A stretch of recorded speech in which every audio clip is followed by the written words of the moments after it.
friends, we were discussing the disqualifications for appointment of director in our previous lecture. तो वहीं से हम continue करते हैं.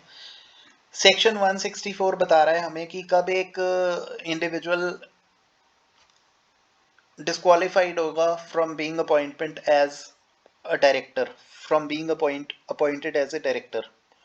A person shall not be eligible for appointment as a director of a company if he suffers from any of these specified disqualifications. As such, the law does not specify any professional or educational qualifications of a director. वैसे कोई professional या कोई educational qualification नहीं होती किसी director की, वो उसको रखनी कोई ज़रूरी नहीं है. और requires him to hold required number of qualification shares. अब इसको कोई नंबर ऑफ शेयर्स भी कोई ऐसा नहीं है कि किसी डायरेक्टर को डायरेक्टर बनने के लिए कोई शेयर्स होल्ड करने हैं, मिनिमम नंबर ऑफ शेयर्स, या उसको कोई प्रोफेशनल डिग्री चाहिए या उसकी कुछ एजुकेशनल क्वालिफिकेशन होनी चाहिए. ठीक है, लेकिन हाँ एक रिक्वायरमेंट है पर्टिकुलरली कि वो he should be competent to contract. Indian contract act पढ़ा हुआ है ना हमने, तो उसमें भी हमने देखा है ना भी कब एक पर्सन इनकॉम्पिटेंट होता है टू कॉन्ट्रैक्ट. तो मतलब कॉन्ट्रैक्ट में एंटर करने के लिए कोई भी पर्सन कॉम्पिटेंट होना चाहिए, तभी वो डायरेक्टर बन सकते हैं, और उसके पास डिन नंबर पहले होना चाहिए डायरेक्टर बनने से. ठीक है, अच्छा अब पढ़ते हैं सेक्शन 164 में disqualifications of a director. Section 164(1) states that a person shall not be appointed as a director if he is of an unsound mind and stands so declared by a competent court. Court ने कह दिया कि ये unsound mind का है. ठीक है, he is an undischarged insolvent, ये कंगाल हो चुका है. ठीक है, इसने अपनी liabilities discharge नहीं की हैं, तो ये नहीं बन सकता डायरेक्टर.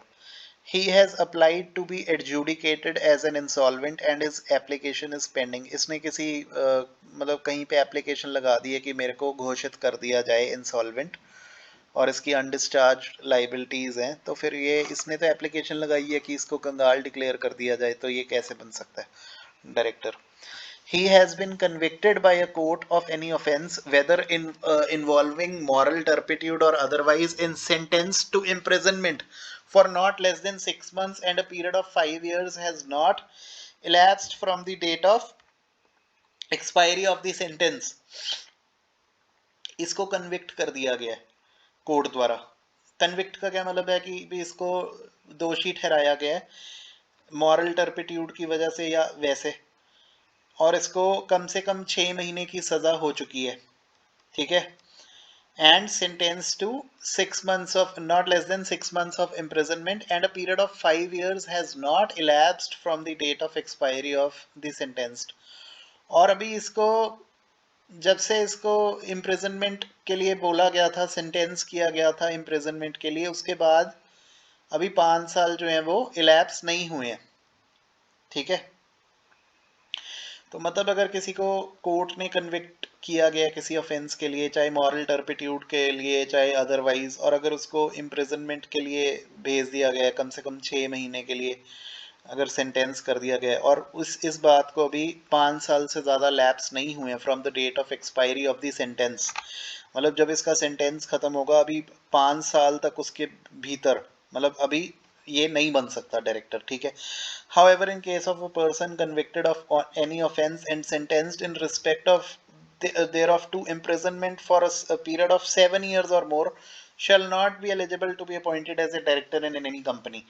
अब अगर किसी आदमी को 7 साल या उससे 7 इयर्स या उससे ज़्यादा की अगर इम्प्रिजनमेंट हो गई किसी भी ऑफेंस में, अगर वो कन्विक्ट हो गया और अगर 7 साल या उससे ज़्यादा की सज़ा हो गई, तो वो कभी भी एलिजिबल नहीं हो पाएगा as being appointed for the directorship of a company.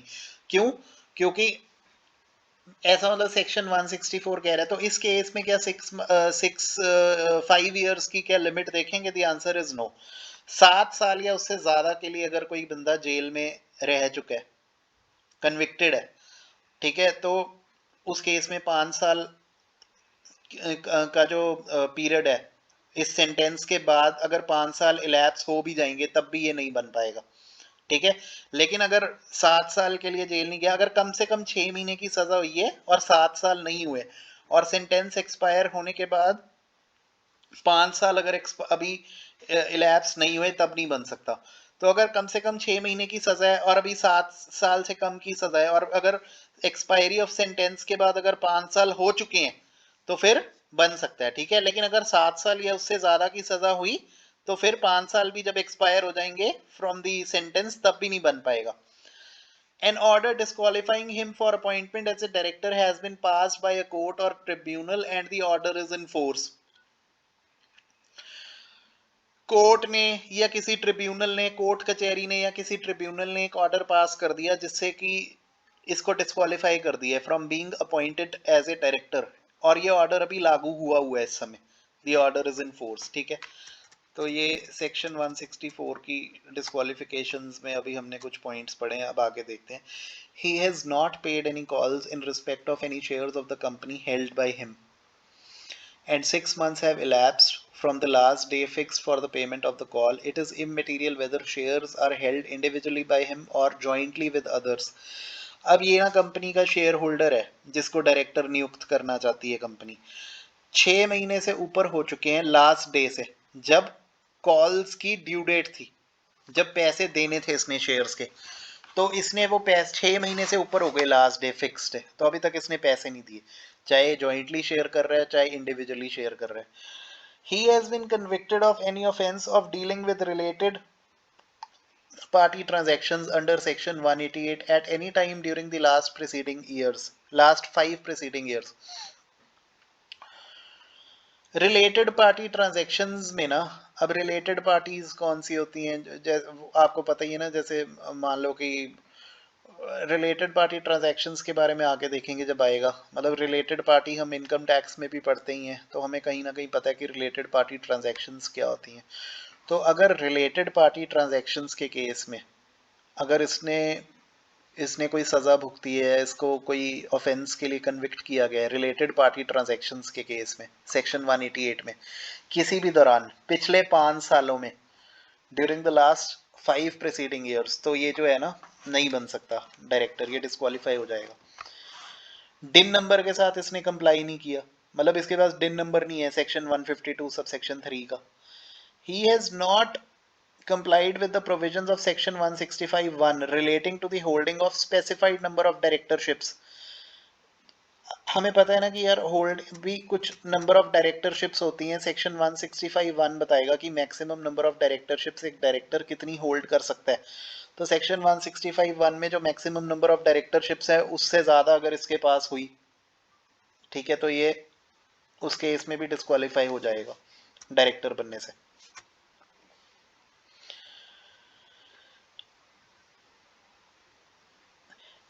अब सब सेक्शन 2 आ गया सेक्शन 164 का, ये बता देता है disqualifications which get attached to a person if he is or has been a director of a company which has committed default as under.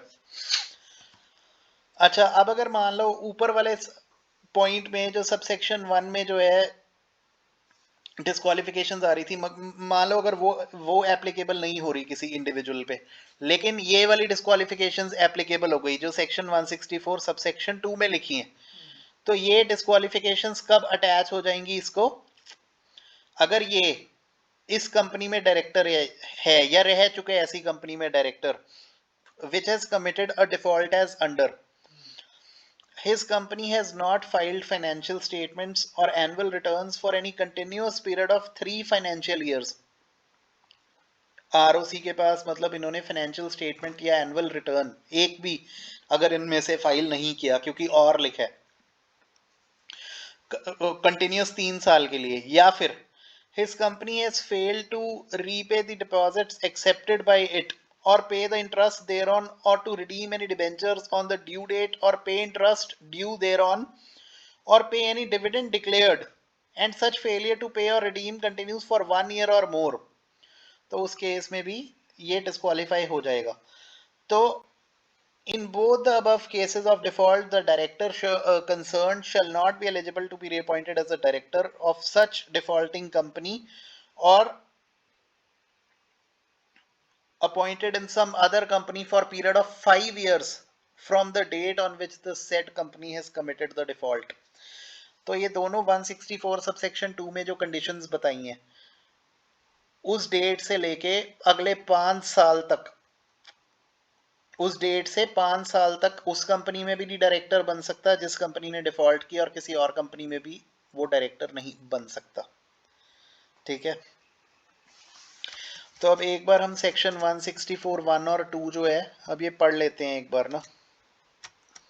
अभी बहुत सारी डिस्क्वालिफिकेशंस आगे पड़ी हैं, बट हम एक बार सेक्शन 164 की डिस्क्वालिफिकेशंस फटाफट से पढ़ लेते हैं। 164 1 में जो बताइए और 164 2 में बताइए। डिस्क्वालिफिकेशंस ऑफ डायरेक्टर क्या है कि कब ये एलिजिबल नहीं होगा अपॉइंट होने के लिए as the director of a company, अगर ये डिस्क्वालिफिकेशंस में ये आ गया तो। अच्छा, प्रोफेशनल इसको कोई डिग्री नहीं चाहिए, एजुकेशनल क्वालिफिकेशंस भी इसको नहीं चाहिए, बस ये कॉम्पिटेंट टू कंट्रैक्ट होना चाहिए और इसके पास डिन नंबर होना चाहिए। अब 164 1 की डिस्क्वालिफिकेशंस देख लेते हैं पहले ना। he is of unsound mind and stands so declared by a competent court। unsound mind का कोर्ट ने कह दिया। अनडिस्चार्ज इंसॉल्वेंट है, कंगाल हो चुके हैं, लाइबिलिटीज इसकी पेंडिंग थी, डिस्चार्ज नहीं हुई। इसने कोर्ट में अप्लाई कर दिया कि इसको एडजुडिकेट कर दिया जाए, घोषित कर दिया जाए इंसॉल्वेंट। ठीक है, और एप्लीकेशन इसकी अभी पेंडिंग है। कम से कम 6 महीने की इसने सजा भुगती है, सेंटेंस कर दिया गया इसको कि हाँ भी कम से कम 6 महीने के लिए कन्विक्ट कर दिया गया इसको कोर्ट ने ना, किसी भी ऑफेंस के लिए, चाहे मॉरल टर्पिट्यूड की वजह से चाहे किसी और रीजन की वजह से कम 6 महीने की सजा इसको हुई है। और अभी इस सेंटेंस को एक्सपायर हुए 5 साल पूरे नहीं हुए from the date of expiry of the sentence, तो उस दौरान भी ये उस 5 साल के अंदर ये नहीं बन सकता। ठीक है ना। अच्छा, अगर ये, लेकिन ये तब है कि अगर 7 साल से कम तक की सजा थी, अगर 7 साल या उससे ज्यादा की अगर सजा कभी हो गई ऑफेंस के लिए, तो चाहे अगर उसके सेंटेंस के कंप्लीट होने के बाद अगर 5 साल भी हो जाएंगे तब भी नहीं है बन पाएगा, अगर 7 साल या उससे ज्यादा की सजा हो गई। और अगर 7 साल से कम की सजा हुई है लेकिन कम से कम 6 महीने की, तो अगर सेंटेंस को एक्सपायर हुए 5 साल हो गए तो बन सकता है। ठीक है, फिर आगे चलो। किसी कोर्ट ने या ट्रिब्यूनल ने इसको ऑर्डर पास करके डिस्क्वालीफाई कर दिया और वो ऑर्डर अभी इज इन फोर्स, ऑर्डर लागू है अभी। ठीक है, आगे चलो। ये शेयर होल्डर है कंपनी का, 6 महीने या उससे ज्यादा हो चुके हैं। ठीक है, 6 मंथ्स या उससे ज्यादा हो चुके हैं from the last day fixed for the payment of the call. Call money अभी तक नहीं इसने दिया, कंपनी ने कॉल्स में पैसे मंगवाती है ना, इसने अभी तक पैसे नहीं दिए, 6 महीने या उससे ज्यादा हो चुके हैं, चाहे जॉइंटली शेयर्स होल्ड करता है चाहे इंडिविजुअली शेयर्स होल्ड करता है। रिलेटेड पार्टी ट्रांजैक्शंस में इसने कोई ऑफेंस के लिए कन्विक्टेड है, दोषी माना गया इसको, रिलेटेड पार्टी ट्रांजैक्शंस में धांधली की है इसने, उसके लिए इसको कन्विक्ट माना गया। ठीक है, सेक्शन 188 में पिछले 5 साल में ऐसा हुआ है। ठीक है ना, during the last 5 preceding years. He has not complied with section 152(3) जो कहता है कि डिन नंबर होना चाहिए, डिन नंबर ही नहीं है तो फिर कैसे बनेगा, डिस्क्वालीफाई हो जाएगा ना।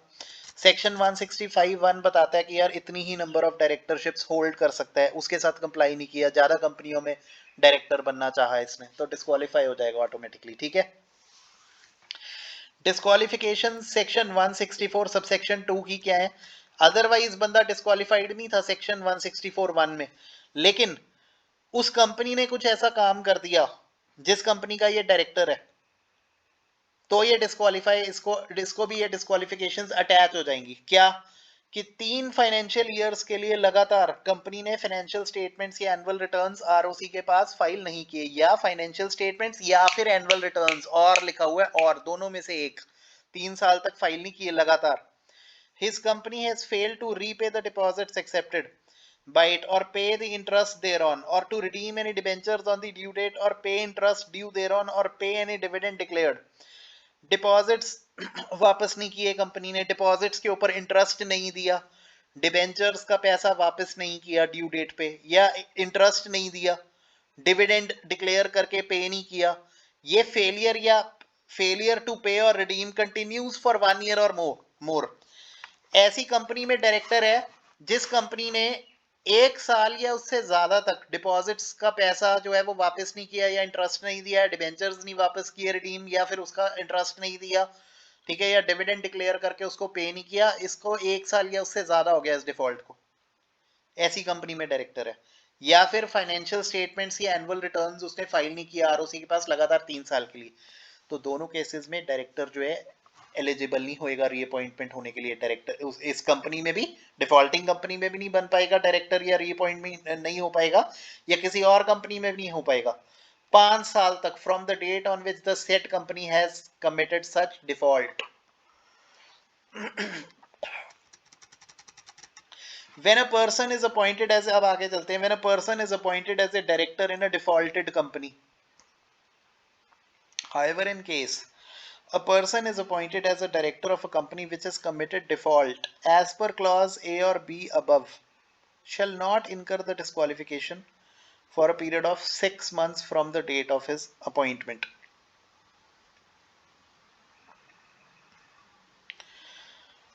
अब डिफॉल्टेड कंपनी क्या होती है हमने देख लिया, 3 साल तक जो फाइल नहीं करती एनुअल रिटर्न्स या फाइनेंशियल स्टेटमेंट्स आरओसी के पास, या पैसे नहीं वापस करती, इंटरेस्ट नहीं देती, डिविडेंड डिक्लेयर करके देती नहीं 1 साल या ऊपर से ना, तो ऐसी कंपनी में अगर डायरेक्टर बन गया, वो नया डायरेक्टर कोई आ गया, तो उसके ऊपर डिस्क्वालिफिकेशन कब तक नहीं अटैच होएगी?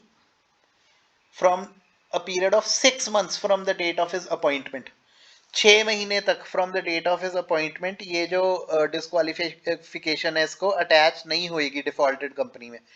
तो अगर इसका दिमाग चल गया, इसको लगने लग जाएगा ना कि हाँ भी यार मैं तो ऐसी कंपनी में डायरेक्टर बन गया हूँ भी जिसने ये कांड किए हैं भी, तो अगर अपनी अपॉइंटमेंट के 6 महीने के अंदर ही वो यहाँ से चला जाता है, छोड़ के अपना ऑफिस वेकेट कर जाता है, तो फिर ये किसी और कंपनी में तो डायरेक्टर बन पाएगा, क्योंकि इसको वो डिस्क्वालिफिकेशन अटैच नहीं होगी। 6 महीने तक अगर गलत कंपनी का दामन छोड़ दे from the date of his appointment, तो फिर इसके ऊपर डायरेक्टर बनने के लिए ये डिस्क्वालिफाइड नहीं होएगा दूसरी कंपनियों में। अब एग्जेम्पशंस पे आ जाओ, वही एग्जेम्पशन आ गई, सेक्शन 164(2) के ऊपर एग्जेम्पशन है। सेक्शन 164(2) में जो एग्जेम्पशन है, मतलब गवर्नमेंट कंपनी अपने आप को इससे भी बाहर रख रही है सेक्शन 164(2) से। मतलब कहते हैं कि अगर हमने 3 साल तक गवर्नमेंट कंपनी ने फाइनेंशियल अगर अपने नहीं फाइल किए, रिटर्न्स नहीं फाइल किए, एनुअल स्टेटमेंट्स फाइल नहीं किए आरओसी के पास लगातार 3 साल तक, या पैसे नहीं दिए वापस 1 साल तक कम से कम, इंटरेस्ट, डिविडेंड, डिबेंचर्स, डिपॉजिट्स, और ठीक है, तो कहते कि हमारी कंपनी में अगर बंदा डायरेक्टर बनेगा या रहेगा तो वो डिस्क्वालीफाई नहीं होगा। तो गवर्नमेंट कंपनी ने अपने आप को 164(2) के प्रोविजन से एग्जेम्प्टेड रखा है, लेकिन कंडीशन क्या है वही कि एनुअल रिटर्न टाइम पे भरो, और जो फाइनेंशियल स्टेटमेंट्स हैं सेक्शन 137 में वो टाइम पे भरो आरओसी के पास।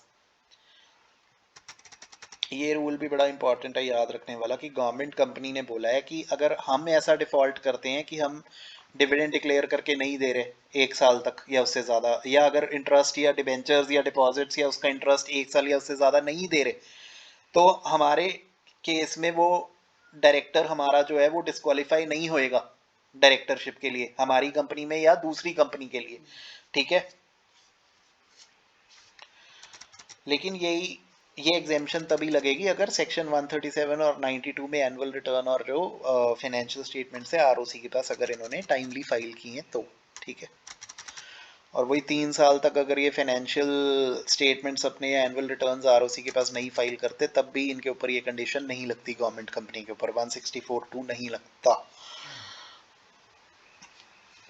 अच्छा, डिफॉल्टेड कंपनी में एक डायरेक्टर अगर अपॉइंट होता है तो कब तक ये डिस्क्वालीफाई नहीं होता अगर ये 164(2) वाली इन्होंने चीज़ें की हैं कंपनी ने?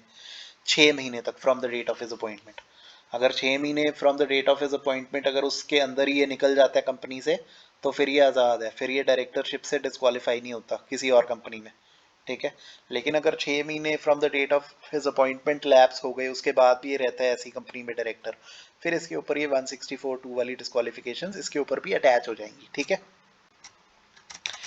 Additional disqualifications by private company according to section 164(3),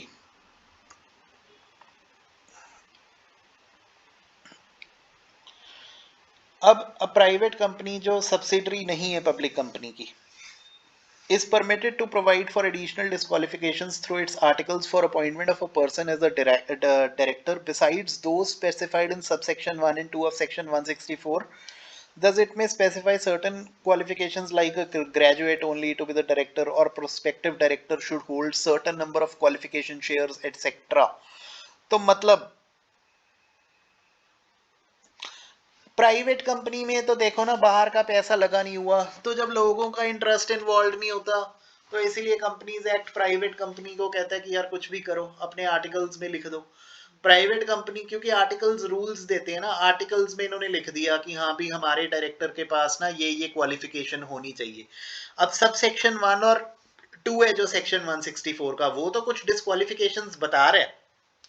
उसके अलावा प्राइवेट कंपनी अपने डायरेक्टर के लिए आर्टिकल्स में लिख सकती है स्पेशली कि अगर इसके अलावा 164 1 और 2 के अलावा अगर ये चीजें तेरे पास नहीं हुई तो तू डिस्क्वालिफाइड है। अब उसके लिए वो कुछ भी रिक्वायरमेंट्स रख सकती है कि जैसे हमारा डायरेक्टर जो है उसकी एक पर्टिकुलर क्वालिफिकेशन होनी चाहिए, जैसे वो ग्रेजुएट हो या इतना पढ़ा लिखा हो या इतने नंबर ऑफ शेयर्स उसके पास हो, तब जाके वो क्वालिफाइड है टू बिकम एज डायरेक्टर। तो प्राइवेट कंपनी अपनी उसमें एडिशनल क्वालिफिकेशंस अपने आर्टिकल्स में डाल सकती है डायरेक्टर्स के लिए। ठीक है, तो आगे चलो। In terms of proviso to section 164(3), disqualifications जो ऊपर लिखी हैं डी, ई एंड जी में of sub section 1 shall continue to apply even if the appeal or petition has been filed against the order of conviction of or disqualification। अब देखो क्या हुआ कि क्लॉज डी, ई और जी में 164(1) के क्लॉज डी, ई और जी में एक बार देख लेते हैं क्या लिखा था, फटाफट से एक बार। डी, ई और जी में क्या लिखा था? इम्प्रिजनमेंट की बात की थी ना, मैंने बताया था कम से कम 6 महीने की इम्प्रिजनमेंट का अगर ऑर्डर आ चुका है, कन्विक्टेड है किसी कोर्ट द्वारा, और अभी इस सेंटेंस के एक्सपायर हुए 5 साल से ऊपर नहीं हुए, और जहां पे कम 7 साल या उससे ज्यादा की सजा के लिए कन्विक्टेड है ये इम्प्रिजनमेंट के लिए, तो ये नहीं बन सकता। फिर किसी कोर्ट ने या ट्रिब्यूनल ने ऑर्डर पास कर दिया और वो ऑर्डर अभी लागू हुआ है कि हाँ इसको डिस्क्वालीफाई कर दिया। डी, ई और जी कौन सा था 164(1) का? कि इसको रिलेटेड पार्टी ट्रांजैक्शंस में कन्विक्ट दोषी पाया गया सेक्शन 188 में पिछले 5 सालों के अंदर। तो डी, ई और जी के अकॉर्डिंग ये डिस्क्वालिफिकेशंस थी 164(1) में। अब कहता कि अगर इन डिस्क्वालिफिकेशंस के खिलाफ जो 164(3) में हमने 164(1) में जो हमने डिस्क्वालिफिकेशंस पढ़ी हैं 164 सबसेक्शन 1 में डी, ई और जी क्लॉज में, तो इनकी डिस्क्वालिफिकेशंस तब भी रहेंगी लागू अगर कोई अपील या पिटीशन दाखिल कर दी गई है अगेंस्ट द ऑर्डर और ऑफ कन्विक्शन और डिस्क्वालिफिकेशन। तो अभी इन्होंने अपील और पिटीशन जो है अभी लगाई हुई है ना डायरेक्टर ने, कि मतलब उसको डिस्क्वालिफाइड माना गया टू होल्ड डायरेक्ट भी, अब वो डिस्क्वालीफाई माना गया, तो उस ऑर्डर के खिलाफ डी, ई और जी क्लॉज में जो डिस्क्वालिफिकेशन है उन ऑर्डर्स के खिलाफ, उस इम्प्रिजनमेंट के खिलाफ, ट्रिब्यूनल कोर्ट के ऑर्डर के खिलाफ इसने अपील लगा दी या पिटिशन दाखिल कर दी कोर्ट में, तब भी ये डिस्क्वालिफिकेशंस रहेंगी, क्योंकि अभी वो अपील्स या जो पिटिशन है अभी उसका फैसला थोड़ी ना आ गया। तो ये थोड़ा ना कह सकते हैं कि इसने अपील लगाई हुई है कोर्ट में, याचिका लगाई हुई है, पिटिशन लगाई हुई है उस ऑर्डर के खिलाफ, तो अब ये इसकी डिस्क्वालिफिकेशन हट गई। नहीं, वो डिस्क्वालिफिकेशंस विल स्टिल स्टैंड, ऐसा 164(3) का प्रोविजियो कह रहा है। ठीक है, अच्छा, disqualification as prescribed in section 217 subsection 6 clause 2। Section 217 relates to a company which is under investigation. एक कंपनी अगर इन्वेस्टिगेशन चल रही है उसमें कोई, तो वो उस पे सेक्शन 217(6)(2) लग जाता है। Section 217 subsection 6 clause 2, in case any director of such a company has been convicted of an offence under section 217, the director shall deem to have vacated his office on and from the date on which he is so convicted. On such vacation of office he shall be disqualified from holding an office in any company। 217 section की अगर investigation किसी company पे लग रही है और अगर उस कंपनी के डायरेक्टर को दोषी पाया गया सेक्शन 217 के ऑफेंस में, तो मान लिया जाएगा कि ये अपना ऑफिस खाली कर दिया इसने उसी समय, जब से इसकी कन्विक्शन हुई है, जब से इसको दोषी पाया गया। तो जब ये अपना ऑफिस वेकेट करेगा तो इसको डिस्क्वालीफाई कर दिया जाएगा उसी दौरान। सेक्शन 217 सबसेक्शन 6 क्लॉज 2 ऐसा कह रहा है। चलो आगे देखते हैं। अब एक केस लॉ आ गया। In Manju Chamundeshwari versus Union of India, it was laid that in terms of Rule 11 of Companies Appointment and Qualifications of Directors Rules 2014, neither cancellation nor deactivation of DIN is provided for upon disqualification under section 164 subsection 2. ये हमने पहले भी पढ़ा था कि हमने ऊपर देखा था जहां पे हम डिन नंबर के सेक्शंस पढ़ रहे थे, तो उसमें ना हमने एक पढ़ा था कि कैंसलेशन एंड सरेंडर ऑफ डिन, वो हम रिवाइज करेंगे दोबारा से टॉपिक। कैंसलेशन एंड डीएक्टिवेशन या सरेंडर ऑफ डिन में हमने पढ़ा था कि डिस्क्वालिफिकेशन अगर हो जाती है डायरेक्टर की तो उससे आरओसी कभी भी कैंसिल नहीं कर सकता या डीएक्टिवेट, मतलब आरओसी डायरेक्टर को डिस्क्वालीफाई नहीं कर सकता। तो अगर ये डिस्क्वालीफाई हो जाता था तो उस केस में क्या होता था कि डिन नंबर आरओसी कैंसिल नहीं कर सकता था, ठीक है ना। तो मतलब अगर डिस्क्वालीफाई कोई डायरेक्टर हो जाता है तो उसका डिन नंबर कैंसिल नहीं कर सकता आरओसी, ऐसा हमने पढ़ा था ऊपर ना। हाई कोर्ट ऑफ केरला ने बोला है, held in Zacharia Maram Kandathil Mohan versus union of India में कि ये प्रिंसिपल्स लगेंगे।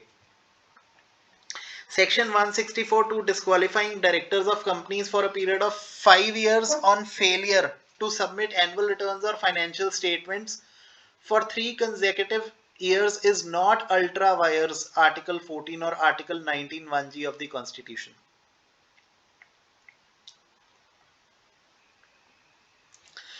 पांच साल के लिए डिस्क्वालीफाई हो जाएगा, ऐसा बोला था ना कि अगर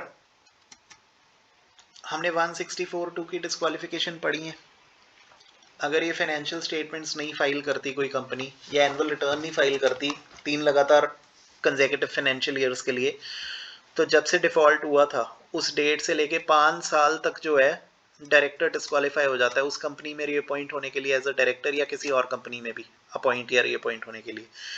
तो इस केस में कोर्ट ने कह दिया, हाई कोर्ट ने इस पर्टिकुलर केस में, कि ये जो डिस्क्वालिफिकेशन है सेक्शन 164(2) में, जो 5 साल के लिए डायरेक्टर को डिस्क्वालीफाई कर देती है अगर एनुअल स्टेटमेंट या फाइनेंशियल रिटर्न सबमिट नहीं किए 3 लगातार साल के, ये कॉन्स्टिट्यूशन के आर्टिकल 14 या आर्टिकल 19 1G के अल्ट्रा वायर्स नहीं है, कि मतलब इसको इसके ऊपर नहीं है या इसके अगेंस्ट नहीं है, ठीक है।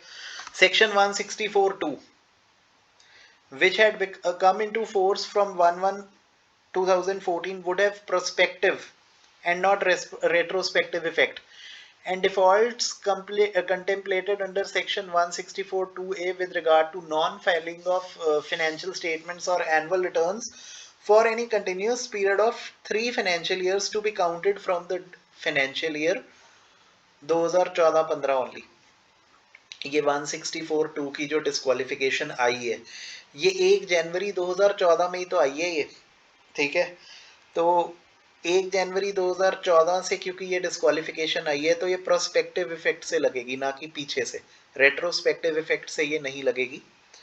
तो अगर 3 साल फाइनेंशियल स्टेटमेंट्स या 3 साल आरओसी के पास एनुअल रिटर्न नहीं भरा तो ये रूल, ये जो सेक्शन 164 की डिस्क्वालिफिकेशंस है 14-15 फाइनेंशियल ईयर से अट्रैक्ट होनी शुरू हुई है, ठीक है।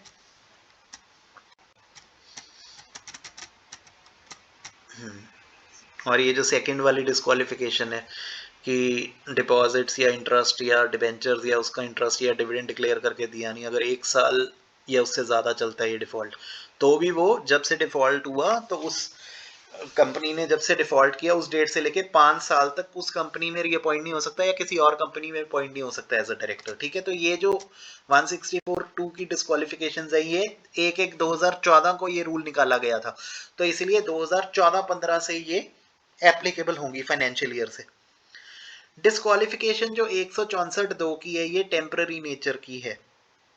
10 रूल 11 जो है companies appointment and qualification of director rule 2014 जो है does not empower any authority to cancel और deactivate DIN upon disqualification under section 164(2). जब 5 साल का वो पीरियड समाप्त हो जाएगा, जितनी देर के लिए वो डिस्क्वालिफिकेशन थी, जब से वो कंपनी ने डिफॉल्ट किया 164(2) वाला, तब से उसके डायरेक्टर को वो डिस्क्वालिफिकेशन अटैच हो जाएगी उस डेट से लेके अगले 5 साल तक। लेकिन उसके बाद तो फिर से वो क्वालिफाइड रहेगा अपॉइंटमेंट के लिए एज अ डायरेक्टर। तो ये क्योंकि डिस्क्वालिफिकेशन टेम्पररी नेचर की है, इसीलिए इस डिस्क्वालिफिकेशन पे 164(2) की डिस्क्वालिफिकेशन पे उसका डिन नंबर कैंसिल या डीएक्टिवेट नहीं हो सकता। हमने पढ़ा था ना कि आरओसी तो कर ही नहीं सकता वैसे भी कैंसिल या डीएक्टिवेट। डिस्क्वालिफिकेशन अंडर सेक्शन 164(2) में तो वैसे ही नहीं कैंसिल कर सकता, मतलब कैंसिल या डीएक्टिवेट नहीं होता डिन। और आरओसी को तो वैसे कोई पावर नहीं है कैंसिल या डीएक्टिवेट करने की डिन, क्योंकि ये पावर किसको थी? सेंट्रल गवर्नमेंट को, रीजनल डायरेक्टर नोएडा को, या any officer who is authorised by the regional director. ये हमने डिन वाले कॉन्सेप्ट्स में पढ़ा था, तो हम इसको रिवाइज दोबारा जरूर करेंगे। पीछे जाके एक रिवीजन लेक्चर बनाएंगे जिसमें जितने अभी तक पेजेस पढ़े हैं वो सब रिवाइज करेंगे पूरे, ठीक है।